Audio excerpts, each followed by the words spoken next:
Hey, Dan Illman here with the DRF race of the day for Thursday, July the 6th. It's race number 9 at Laurel Park, and it's a first level allowance race for 3-year-olds and up, going 5.5 furlongs on the turf. Let's take a peek at this field. Please scan or click the QR code for race of the day access on your mobile devices, which includes free Formulator past performances. I want to throw up the Timeform US pace projector for this race because there's an interesting pace play. The number 9 Flight of Bourbon is 20-1 on the morning line, and while he did tire last time out, he went very fast on the lead in his first start of the form cycle. As you see on the Timeform US pace projector, it's color-coded blue, which favors horses on or near the lead. Flight of Bourbon might have a completely different pace setup, a completely more favorable pace setup than he received in his first start off the layoff, and it might help him at a big price. It's also worth mentioning that the 5.5 turf course at Laurel features a second wire finish, a very long stretch. Sometimes that does work against pace setters. Let's start things off with the number 1 Tenax. This horse won on turf 2 starts back, going 5.5 furlongs at Laurel, and in that race got right up close to the pace. And if you recall the pace projector, he's expected to be close to the pace once again. Now, he couldn't get that position in his most recent start at Pimlico, going a sharper 5/8 of a mile. He didn't break as alertly as he did in his prior start. He ended up last in the early portion of the race, and then he really didn't do much running after that. It's fair if you want to draw a line through that performance and concentrate on the 73 Beyer effort from 2 starts back over this course. I expect him to get forwardly placed, and I expect him to save valuable ground. Yomar Ortiz takes the mount. He's 10-1 on the morning line. The number 2 is Prince Perret, going out for the hot-riding Jamie Rodriguez and a very underrated trainer in Suzanne Stettinius. Prince Perret was a winner 2 starts back at Pimlico, removing cheek pieces that day, set a wonderful trip. Pace tracking, ground saving, got out late, was able to get the job done. In his most recent start at Delaware at a sharp 5/8 of a mile, he saved ground behind a very sharp horse. The winner of that race won on either Preakness or Black-Eyed Susan Day. I believe it was Black-Eyed Susan Day with a gigantic speed figure, then came back to dominate those horses at Delaware at odds-on, including Prince Perret, who saved ground behind the leader, sort of finished evenly, might have been hampered a little bit by a riderless horse that was in front of him. I think Prince Perret is solid and has the tactical speed to work out a good trip. The third-place finisher from his most recent start came back to run second in an off-the-turf first-level allowance at Delaware with an 80 Beyer speed figure. The number 3 is Odinson. This horse was a debut winner, going the 5.5 on turf in dead heat fashion. In his first start against winners, it was against state-sired allowance runners, probably a slightly lower class level than the field he's going to be facing on Thursday.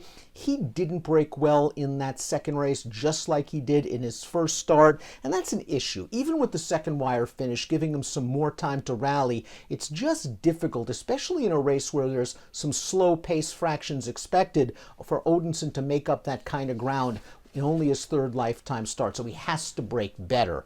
The number 4 in here is Zipline to Heaven. Now we're going to take a look at his most recent start. It was his first start of a lengthy layoff, going 5/8 of a mile at Pimlico, and he looked really good winning. He was entered for the quarter waiver that day. He tracked on the outside, eased 3 wide turning into the stretch. He got in a bit once he made the lead, but he was best over 2 minor next out winners. Now he's got to step up into the first level allowance ranks. It's a pretty steep hike in class, and I do wonder if Zipline to Heaven's better at the 5/8 configuration at Pimlico than going 5.5 at Laurel. It's worth noting that his last 2 victories came at Pimlico, going 5/8 of a mile. The number 5 in here is Tauber, and Tauber is making his 3rd start of the year, and I wonder if the connections are slowly racing himself back into shape.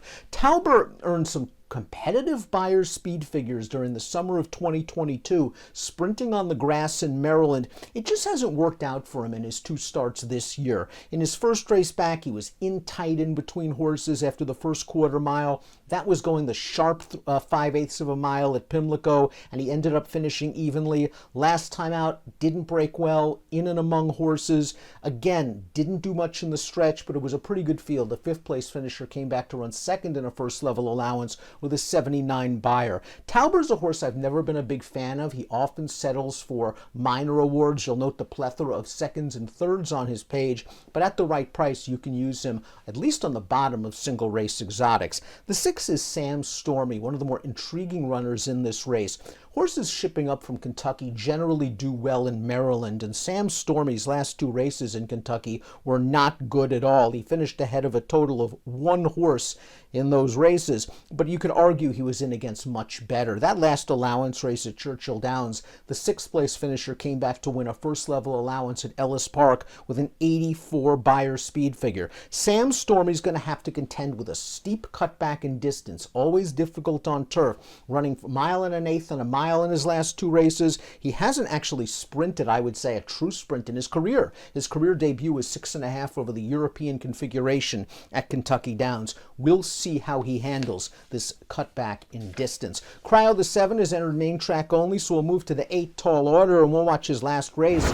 This is his maiden win and his 8th lifetime start, and he just had everything his own way. What an easy opening quarter mile, he said, of 23 seconds flat, and he was clear and facing no pressure whatsoever in a maiden field that included several first-time starters. Tall order was simply better than that group. Now he's not only stepping up in class, even though the pace isn't going to be fast, I think the pace is going to be tougher than what Tall Order faced in his most recent start. I think 6-1's a little bit light on the morning line. I would want more for Tall Order. He's got to prove it to me facing more pace pressure against tougher horses. We talked about Flight of Bourbon being a curious pace play in here at a big price. He was a debut winner last year on dirt at Laurel, and then he went to the sidelines for about 11 months.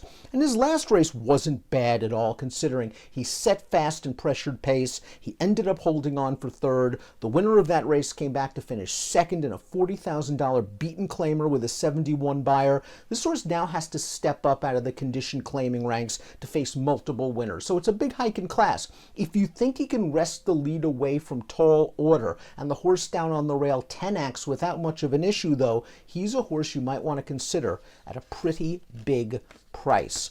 Moving on to the number 10. That is Manolito, entered main track only. So we'll move to the 11, Chiringo, and this is another horse that's coming up from Churchill Downs. He did race at Laurel once last year. That race was on the dirt. I'm not going to hold it against him, and it's hard to hold his last 3 turf starts against him either. 2 in Churchill Downs, 1 at Churchill Downs, 1 in Kentucky at Keeneland against stakes horses where he was completely overmatched, and then a 2-turn race at Gulfstream that was just likely too far for him. His other turf sprints last year were pretty good. He's going to have to deal with an outside post. He's 3-1 on the morning line, which I think is a little bit light, but he does fit well with these horses, taking a big drop in class. Fergal Lynch gets the call for the red-hot George Weaver. Before we take a look at my top selections, please click the subscribe button on the Daily Racing Form YouTube channel for the latest DRF video franchises. Top pick time for the Thursday race of the day. I want to go with Prince Perret in here.